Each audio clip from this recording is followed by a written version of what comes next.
We see the Scottish Power, University of Strathclyde and University of Glasgow logos on screen. We see a graphic of an audio waveform and wind turbines. Text reads, "Connect with climate change, sharing ideas, inspiring actions. Principal partner for COP26. Text on screen reads, "Revisiting consumption for a climate-friendly future," in conversation with Professor Tim Jackson. Part 3, how can we support and embed behavioural transformation in consumption? Welcome to the third podcast in a series of conversations with Professor Tim Jackson, exploring the topic of revisiting consumption for a climate-friendly future. In this podcast, we're going to focus on the solutions needed to embed transformative changes in consumption. It's great to welcome you back, Tim, to our third and final podcast conversation in the Connect with Climate Change series. Evidence really highlights the damaging nature of current levels of consumption on people and planet, and consumption is embedded throughout our everyday lives at the level of individual, home, community, and wider society, nationally and globally. And Tim, having presented a vision for a sustainable society and considered, who and what needs to kind of shift, I'd like to turn our attention specifically towards possible solutions and ask for your views on how we can best support and embed transformative change in terms of our current patterns of consumption. I think this speaks a little bit to the process that I was describing before of understanding where the current structures lead us astray and the sort of belief structures below that, like this belief in a kind of atomized, competitive view of the individual, and then thinking outwards from that to understand where we need to make those kinds of changes. But I suppose, one of the guiding principles in that process for me is thinking about building the vision that we want. So it isn't just about dismantling things, and it isn't just about having, complicated policy commissions around the shifts in financial regulations. Important though those things are, much of what we're talking about, I think, is giving ourselves the opportunity to free ourselves, if you like, from that iron cage that we spoke about, and to pursue a different vision for what prosperity is or what prosperity could be. That to me is a task, about building opportunity. It's about creating the conditions under which everybody actually has access to, has not just rights, but has access to this concept of prosperity in terms of flourishing and fulfillment, and in which everybody has the potential to develop and increase their skills and to expand their skill base, where everybody has this chance to match skill with challenge in ways which can be so conducive to real human fulfillment. I kind of think, in the same way that we should be placing health at the heart of prosperity, we should be thinking and developing psychological well-being from the earliest age at which kids get exposed to education until the very end of our lives, a real lifelong investment in human potential. And that human potential, it seems to me, is not untapped, because we can see extraordinary examples of people who reach those levels of fulfillment and achieve amazing things through them.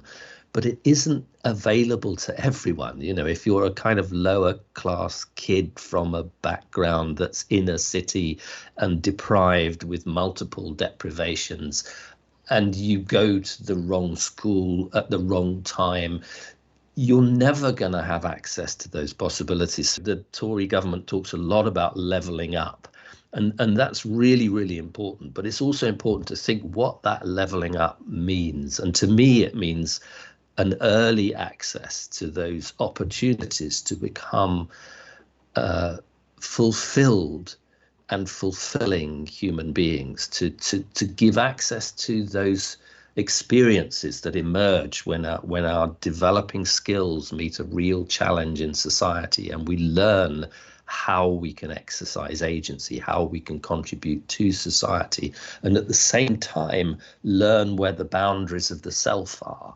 and move those boundaries constantly towards a sort of vision of a higher human potential that actually doesn't rely on power. It doesn't rely on where you were born. It doesn't rely on the color of your skin. It doesn't rely on what gender you are. It doesn't rely on relentless material consumption. It relies actually on the ingenuity that resides in all of us. And it's that the fact that it resides in all of us, that it's almost unlimited. That's why I think it's such a huge resource for this vision of a society that moves beyond consumerism, beyond material things, and into that unlimited space that is characterized by the human psyche, by social interaction, by our communities, by a sense of the spirit of our societies. And it's something that I think that cornerstone, that we can articulate all of the institutions that might protect that and build that in our kids, in people of yours and my age, in our older generations, throughout our lives. That exploration of what it means to be human is a wonderful vision that it doesn't trash the planet. It doesn't rely on being powerful in conventional material ways. It's available in principle to everyone. It could be the foundation for a life, a post-pandemic life, but also a life after capitalism that is richer than we ever imagined it to be. That's my vision, I guess. Thank you, Tim. And you touched on so many excellent points there in terms of growth being uneven and how we take everyone along with us. And even on your previous work, which talked about consumption in terms of the Odyssey, where we think about what would the change look like? What other frameworks are we actually offering? In the last chapter of the book, you include the story of Emily Dickinson and begin with a quote of hope from her work. And I wondered if that, in that vein and following the theme of this podcast, you can maybe share 2 or 3 things for those listening that they can maybe do to continue this conversation in our own lives and to revisit consumption for a climate-friendly future. Yeah, I mean, I think that point that Emily Dickinson makes about hope is a really interesting one. Quite often I get kind of asked, are you hopeful, are you optimistic, or are you pessimistic about the future? And what Emily Dickinson says is, hope is the thing with feathers, is the poem that she talks about, that perches in the soul and sings the tunes without the words and never stops at all. So what the kind of insight she's giving us there, I think, is that we should not worry too much about whether we're hopeful or optimistic or not. That hope resides in the human soul and is always there as a resource for us to kind of think about how we approach our lives and how we approach the world. But the question you asked, that's a very philosophical kind of part of the ending of the book, if you like. But the question you asked is more about the pathways that individuals can take and the way that they can interact in the world. So my answer to that is, in a sense, the antidote to despair, which is a very easy place to go to when we're confronted with so many difficulties. The antidote to despair is not hope. It's certainly not blind optimism and naive faith in miracles. The antidote to despair is action, it seems to me. And action is the place where flow happens, that balancing of skill and challenge. And it's the place where we begin to see ourselves as connected to the world, as creating social agency.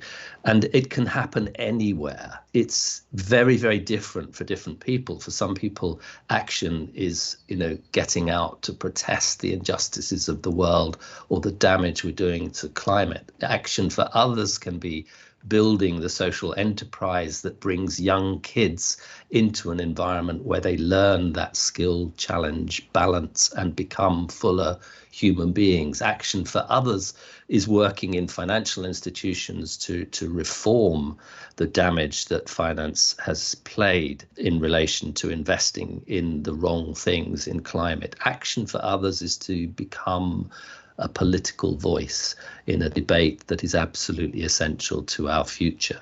So in other words, if the antidote to despair is not hope but action, it's a place which has an open invitation to anyone to walk into and to develop in ways that benefit us all. Tim, what a perfect way to end our conversation. Thank you so much for your time. It's been great talking with you, and I've very much enjoyed this conversation and the book. Thank you. It's been a pleasure, Deirdre. Thank you for inviting me to the podcasts. To take part in future Connect with Climate Change events or to catch up on any you may have missed, please visit the Connect with Climate Change webpage hosted on the Scottish Power website. Our next event is Carbon-Free Commuting and Connection, Travel in Our New Normal. Please join us for this and subsequent events.